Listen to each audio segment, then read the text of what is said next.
नमस्कार, आप सभी का स्वागत है हमारे यूट्यूब चैनल एक कहानी पर। दोस्तों आज की कहानी बहू मेरे बेटे को बर्बाद नहीं कर सकती।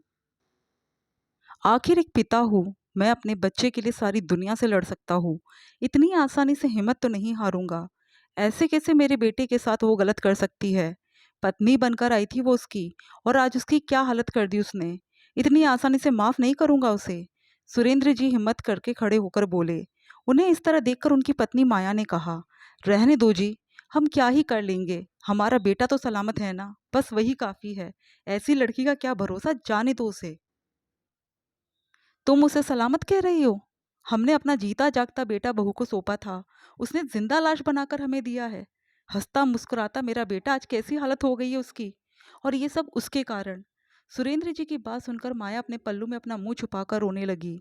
आखिर वो भी क्या करती, अपने 27 साल के बेटे को यूं हॉस्पिटल के बिस्तर पर पड़ा देखकर किस माँ को रोना नहीं आएगा। 1 साल पहले सुरेंद्र जी और माया ने अपने बेटे अभिमन्यु की शादी रागिनी से करवाई थी। रागिनी एक निम्न मध्यम वर्गीय परिवार की बेटी थी, पर उसके ख्वाब शुरू से ऊंचे थे। रागिनी पढ़ना चाहती थी, उसने सिर्फ ग्रेजुएशन किया था। वो अपने पैरों पे खड़ी होना चाहती थी, जो उसके पिता अपनी कम आय से नहीं करवा पा रहे थे। शादी से पहले भी उसने कह दिया था कि वो आगे पढ़ना चाहती है, लेकिन सुरेंद्र जी के परिवार को इससे कोई समस्या नहीं थी। सो उन्होंने शादी के लिए हाँ कर दी। यहाँ तक कि जब रागिनी के पिता ने कहा कि वो सामूहिक सम्मेलन में विवाह करवाना चाहते हैं, क्योंकि वो शादी का खर्चा नहीं उठा सकते, तो उसके लिए भी वो लोग राजी हो गए। काफी साधारण तरीके से रागिनी और अभिमन्यु की शादी हुई थी। शादी होकर रागिनी ससुराल आ गई, लेकिन पग फेरे के लिए गई तो लौटकर ही नहीं आई। जब अभिमन्यु उसे लेने गया तो उसने कहा, अब मैं आगे की पढ़ाई करना चाहती हूँ। ससुराल में रहकर तो ये सब संभव नहीं है। अभी मुझे आगे कॉलेज में एडमिशन लेना है। सोच रही हूँ कि शादी में आए हुए शगुन के पैसों से मैं अपना एडमिशन फीस भर दूँ। अरे!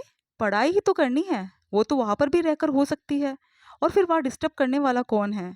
मैं और पापा तो सुबह ही दुकान चले जाते हैं, जिसमें रात को ही घर आते हैं। मम्मी ही दिन भर घर में होती है। मेरी मम्मी बहुत सुलझी हुई औरत है, वो तुम्हें कभी परेशान नहीं करेगी। और रही बात फीस की, तो वो मैं जमा करवा दूंगा। तुम फिक्र क्यों कर रही हो? आखिर हमने वादा किया है कि तुम्हें आगे पढ़ाएंगे, तो हम उसे निभाएंगे भी। अभिमन्यु ने कहा। नहीं अभिमन्यु जी, कम से कम आप तो मेरी भावनाओं को समझो। आप मेरे जीवन साथी हो, आप नहीं समझोगे तो कौन समझेगा। रागी ने बड़े प्रेम भरे शब्दों से अभिमन्यु से विनती की। ये सुनकर अभिमन्यु का दिल पिघल गया, और वो रागिनी को वही छोड़कर आ गया। साथ ही कॉलेज में एडमिशन के लिए फीस भी दे आया, और ये भी कह आया कि जब और ज़रूरत हो तो बोल देना। जब घर आया तो माया जी ने इस बारे में पूछा, तो अभिमन्यु ने उन्हें भी समझा दिया। हालांकि ये बात माया और सुरेंद्र जी को अजीब लगी, पर ठीक है, बेटे बहू की आपसी समझ, उन्होंने कुछ नहीं कहा।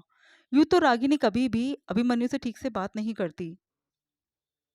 अगर अभिमन्यु फ़ोन लगाता तो कभी पढ़ाई का बहाना, तो कभी कुछ और बहाना करके फ़ोन जल्दी से जल्दी रख देती। लेकिन जब पैसे लेने होते तो बड़े ही प्यार से अभिमन्यु से बात करती। महीने में एक बार 15-20 हज़ार रुपये आराम से वो ले लेती, ये कहकर कि कोचिंग की फ़ीस जमा करनी है, ज़रूरी किताबें खरीदनी है। अभिमन्यु भी विश्वास ही विश्वास में पैसे रागिनी को दे देता। कई बार अभिमन्यु उससे मिलने के लिए उसके घर जाता, तो कई बार वो मिलती ही नहीं, और जब मिलती भी तो हमेशा यही कहती कि कल मेरा वीकली टेस्ट है, मुझे तैयारी करनी है। इसलिए 10-15 मिनट उसके पास बैठती और फिर पढ़ने के लिए उठकर कमरे में चली जाती। तीज त्योहार पर भी अगर माया जी उसे आने के लिए कहती तो वो कोई ना कोई बहाना बना देती, या फिर आती भी तो दिन में 1-2 घंटे रुककर वापस चली जाती। ये सब यूं ही चलता रहता अगर 2 महीने पहले सुरेंद्र जी ने रागिनी को किसी और लड़के के साथ नहीं देखा होता। उन्होंने घर जाकर अभिमन्यु को बताया तो अभिमन्यु ने कहा, पापा कोई फ्रेंड या कोई रिश्तेदार होगा। तब सुरेंद्र जी ने कहा, बेटा हो सकता है, मैं उसे इनकार नहीं करता हूँ, लेकिन बेटा तुम्हें पता भी है रागिनी कौन से कॉलेज में या कौन से कोचिंग सेंटर में जाती है। मैं तुम्हारे मन में तुम्हारी पत्नी के लिए शक का बीज नहीं बो रहा हूँ, भाई कहीं ऐसा ना हो कि हम विश्वास ही विश्वास में रह जाए। आजकल ज़माना बड़ा ख़राब है, तो थोड़ा पता कर। अभिमन्यु को भी सुरेंद्र जी की बात सही लगी।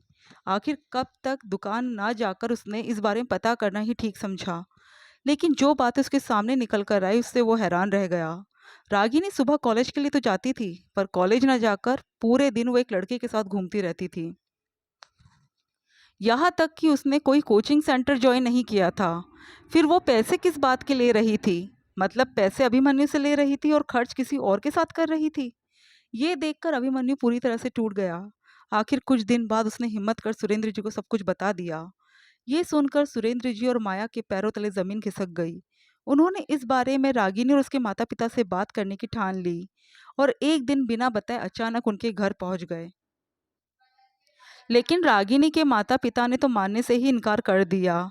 उल्टा वो तो सुरेंद्र जी और उनके परिवार पर ही झूठा इल्जाम लगाने लगे कि वो लोग रागिनी को परेशान करते हैं और अब उसे पढ़ाने के वायदे से मुकर रहे हैं।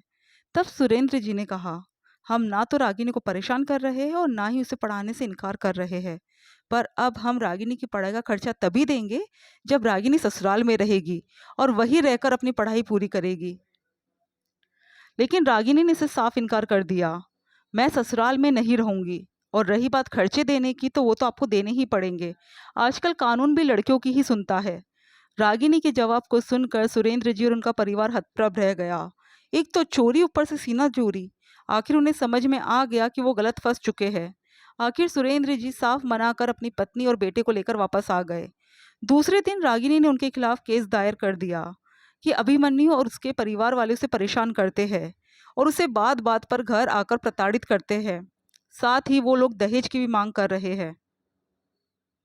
आखिर जब अभिमन्यु और उसके परिवार वालों को नोटिस मिला तो उनके पैरों तले जमीन खिसक गई। उन्होंने इस बारे में रागिनी और उसके परिवार वालों से बात करने की ठानी तो उन्होंने बाहर ही सेटलमेंट करने को कहा। केस वापस लेने के एवज में रागिनी ने 10 लाख रुपए की डिमांड कर दी, पर अभिमन्यु ने कहा, किस बात के पैसे चाहिए आप लोगों को? हमने तो कोई खर्चा नहीं करवाया। शादी भी सामूहिक सम्मेलन में हुई थी और साल भर आप लोगों ने हमसे पढ़ाई के नाम पर पैसे ही तो ऐंठे हैं। हम तो एक फूटी कौड़ी नहीं देंगे आपको। मैं भी पढ़ी लिखी हूँ, कानून अच्छे से जानती हूँ। पैसे तो मैं लेकर ही रहूंगी, इतनी आसानी से तुम्हारा पीछा नहीं छोड़ने वाली, रागिनी ने अभिमन्यु से कहा। पर अभिमन्यु और उसका परिवार इसके लिए राजी नहीं था। आखिर वहां से निकलकर अभिमन्यु और उसके परिवार ने भी रागिनी के खिलाफ केस दायर कर दिया। परंतु ये समय परिवार के लिए बहुत ही भारी था। आखिर सामाजिक और मानसिक तौर पर अभिमन्यु और उसका परिवार काफी कुछ झेल रहा था। यहाँ तक कि उनके अपने लोग भी रागिनी के खिलाफ गवाही देने से बच रहे थे।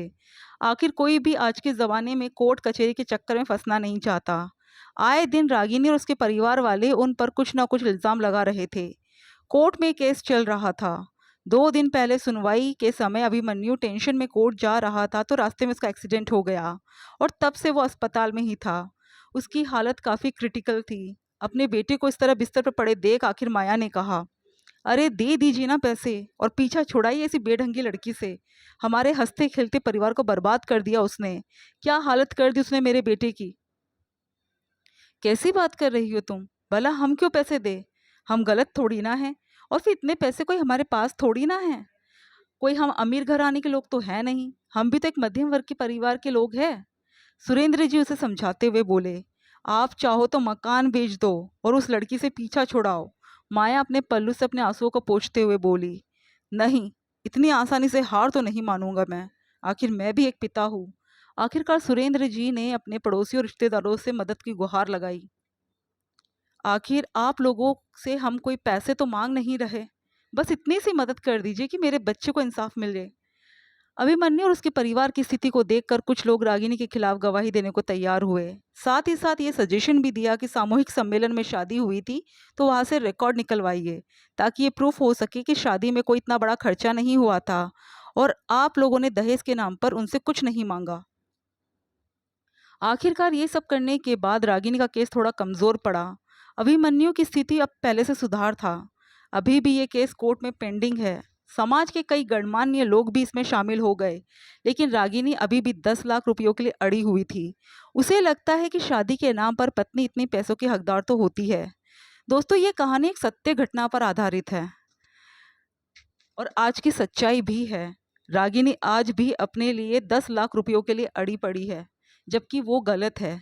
अगर आपका कोई सजेशन हो तो प्लीज़ ज़रूर दीजिएगा। इस बहाने किसी की मदद ही हो जाएगी। Thank you.